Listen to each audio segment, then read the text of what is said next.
एक छोटा सा देश था, हिंदुस्तान यानी इंडिया। यह देश बहुत ही खूबसूरत और शांत था। हर तरफ हरियाली, प्यार और सुकून था। और इस शांति की सबसे बड़ी वजह थी वहाँ की इंडियन आर्मी। इंडियन आर्मी इतनी ताकतवर थी कि कोई भी दुश्मन हमला करने की हिम्मत नहीं करता था, और अगर करता भी तो चुटकियों में खत्म हो जाता था। इसी वजह से देश के लोग खुद को बिल्कुल सुरक्षित महसूस करते थे। लेकिन एक दिन सब कुछ बदल गया। एक सुबह हमेशा की तरह इंडियन आर्मी अपनी ड्यूटी पर थी। सब कुछ नॉर्मल था, लेकिन अचानक आसमान से बॉम्ब्स बरसने लगे। कुछ ही देर में पूरा आर्मी बेस तबाह हो गया। बहुत सारे सोल्जर्स शहीद हो गए, और जो बच गए वो अपनी जान बचाकर भाग निकले। दुश्मनों ने बेस पर कब्जा कर लिया। जो जिंदा बचे थे वो सीधा प्राइम मिनिस्टर के घर पहुंचे और उन्हें सब कुछ बताया। पीएम का चेहरा घबरा गया और तुरंत एक इमरजेंसी मीटिंग बुलाई गई। शाम को मीटिंग में बड़े बड़े लोग आए, कोई पबजी आर्मी से, कोई फ्री फायर आर्मी से। सबके चेहरे पर गुस्सा था। तभी प्राइम मिनिस्टर धीरे से बोले, मेरे भाइयों और बहनों, आज सुबह हमारे आर्मी बेस पर हमला हुआ और दुश्मनों ने बेस पर कब्जा कर लिया है। अब हमें उसे वापस लेना होगा। सब लोग हैरान रह गए। लेकिन सर कैसे? हमारे पास इतनी ताकत नहीं बची। पीएम के चेहरे पर एक अजीब सी मुस्कान आई। इस काम के लिए मेरे पास एक आदमी है। तभी एक कार की एंट्री होती है। कार से उतरता है हिंदुस्तान का सबसे खतरनाक खुफिया एजेंट बन्नी बॉय। बन्नी बॉय एक सीक्रेट एजेंट था जो दुश्मनों के बीच रहकर उनकी हर प्लानिंग जान लेता था और बिना किसी को पता चले उन्हें खत्म भी कर देता था। वह हमेशा मास्क पहनता था ताकि कोई उसकी असली पहचान ना जान सके। पीएम ने कहा, बन्नी बॉय, अब सिर्फ तुम ही हमारा बेस वापस ला सकते हो। बन्नी बॉय धीरे से बोला, सर आपका काम हो जाएगा। वह अपनी बाइक पर बैठा और रात के अंधेरे में बेस की तरफ निकल गया। वहाँ पहुंचकर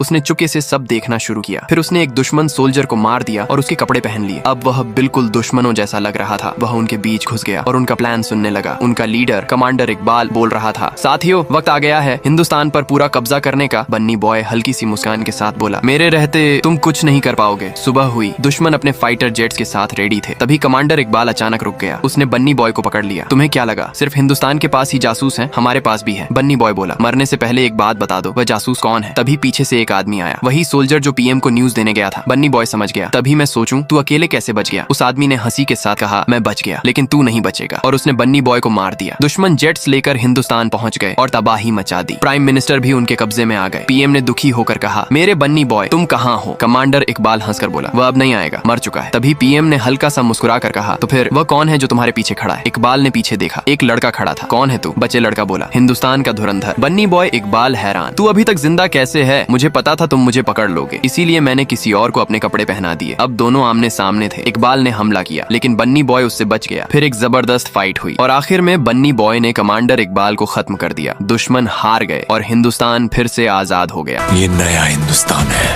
ये घर में घुसेगा भी और मारेगा भी।